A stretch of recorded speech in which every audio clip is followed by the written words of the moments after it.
Hay un sueño que es casi universal, ¿no? El de ser futbolista. Sí, totalmente. Empieza como un juego, una cosa, una emoción muy pura, mucho antes de entender qué es la fama, el dinero. Y bueno, hoy vamos a meternos a fondo en unos extractos de un libro que se llama De la ilusión a la realidad. Nuestra misión va a ser explorar ese viaje que hacen miles de jóvenes, esa distancia enorme entre la promesa de la gloria y, bueno, un sistema que a veces es una auténtica trituradora. O sea, ¿qué pasa con la inmensa mayoría?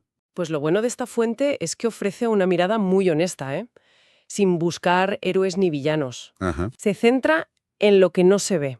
La presión, la construcción de la identidad, el coste humano. Para mí lo fascinante es cómo el fútbol sirve de metáfora para cualquiera que haya perseguido un sueño muy, muy exigente. Vamos a empezar por el principio, por una idea del libro que a mí, la verdad, me ha volado la cabeza. A ver. Siempre pensamos que el sueño es querer ser famoso, una estrella, pero el libro dice algo mucho más profundo, que el niño no sueña con ser famoso, sueña con pertenecer. Totalmente. Es que eso lo cambia todo. La camiseta, el escudo, ¿no te parece que desmonta toda la imagen que tenemos? Por completo. No es una ambición, es una necesidad de identidad.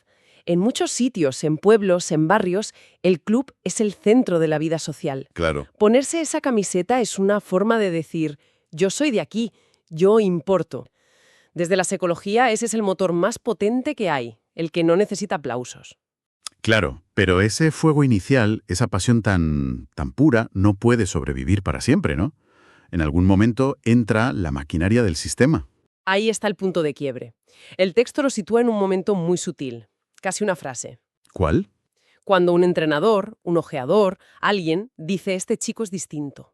En ese instante, sin que nadie se dé cuenta, empieza a soldarse la identidad de la persona con su rendimiento. O sea, El ser empieza a depender del jugar bien.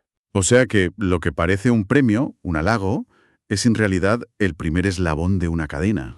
Es una cadena muy peligrosa, porque se instala una lógica binaria.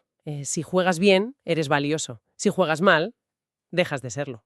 Uf, Y esto choca con la narrativa del sistema. Por un lado tienes la idealización, los estadios, los cánticos, los héroes, y por otro, el sistema oculta toda la cara B, los descartes, las lesiones. la ansiedad, los chavales que lo dejan con 16 años sintiéndose unos fracasados.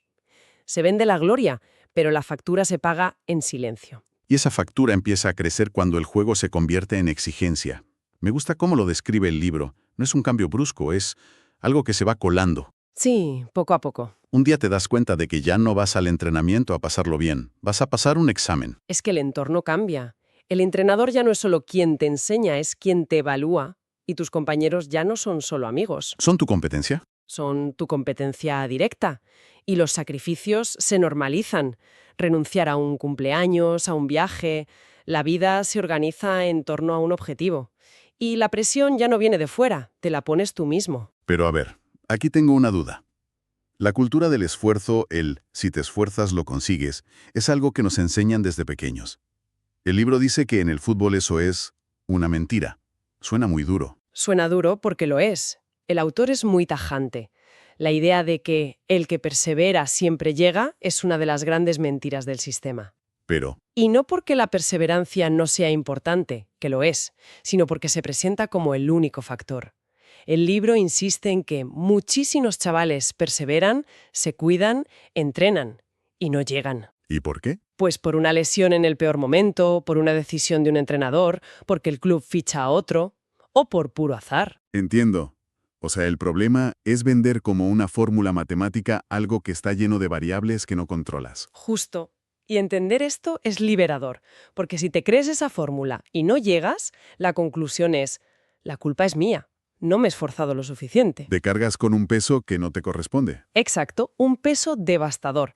El texto, al poner sobre la mesa todas esas otras variables, le quita al chaval esa mochila de culpa. Le dice, hiciste todo lo que pudiste, pero el juego tiene sus propias reglas. Y hablando de esas reglas, el libro menciona unas reglas invisibles que me parecieron fascinantes, porque ya no es solo ser bueno. No, para nada. Ahí es cuando la meritocracia empieza a hacer aguas. Tienes que encajar. ¿Y qué significa encajar? Pues encajar en la idea de un director deportivo, en los intereses de un representante, son factores que el jugador ni conoce ni controla. Claro. El autor lo describe como una estructura de producción que busca futbolistas útiles, no necesariamente los mejores.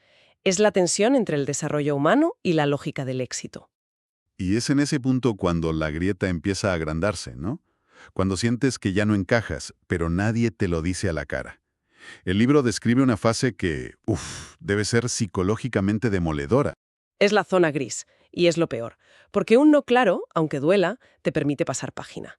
Pero el silencio te ancla en una espera agónica. Y es ahí, en esa soledad, cuando aparecen las preguntas existenciales. ¿Quién soy yo si no juego bien? Si este sueño se acaba, ¿qué queda de mí? Preguntas aterradoras, porque toda tu identidad estaba construida sobre eso. Toda. Cuando eso se tambalea, el vacío es inmenso. Espera, porque aquí el autor llega a una reflexión que me costó asimilar. Dice que, con los años, entendió que el fútbol no le estaba quitando algo, le estaba sacando una venda. Se refiere a que fue, en el fondo, algo positivo. Visto con perspectiva, sí, es una madurez a la fuerza. Lo que quiere decir es que el sistema le obligó a abandonar una visión infantil del mundo, esa idea de que la vida es justa. Ya. El fútbol le enseñó que el mundo no es justo, es selectivo, y que el mérito y la culpa no lo explican todo. Aceptar eso, aunque duela, es una lección de vida brutal. Vamos, que te obliga a madurar de golpe. Pero claro, después de esa maduración forzosa, llega el famoso día después. ¿Cómo se afronta el ¿y ahora qué? Pues se afronta, en la mayoría de casos, en la más absoluta soledad. Porque el sistema no te prepara para esto. El sistema forma jugadores, no personas para la vida postfútbol. No hay un plan de salida. No hay nada. Se asume que los que se quedan por el camino simplemente desaparecen. Y se van cargando con una sensación de fracaso que, como hemos visto, a menudo es injusta. Pero, y aquí la historia da un giro. No todo es pérdida. El libro dedica una parte muy importante a reivindicar el valor invisible de todo ese camino, incluso sin haber llegado. Exacto. Y este es el contrapunto necesario. Porque en ese camino se aprenden cosas que no se enseñan en ninguna universidad. La disciplina, la resiliencia para superar una mala racha. La tolerancia a la frustración. La capacidad de leer un vestuario. Saber quién es el líder, quién está a punto de romperse, cuándo hablar y cuándo callar. Son habilidades de un valor incalculable. Me gusta mucho una frase que usa. Eso no se aprende en libros. Se aprende en vestuarios, en viajes de 8 horas en autobús.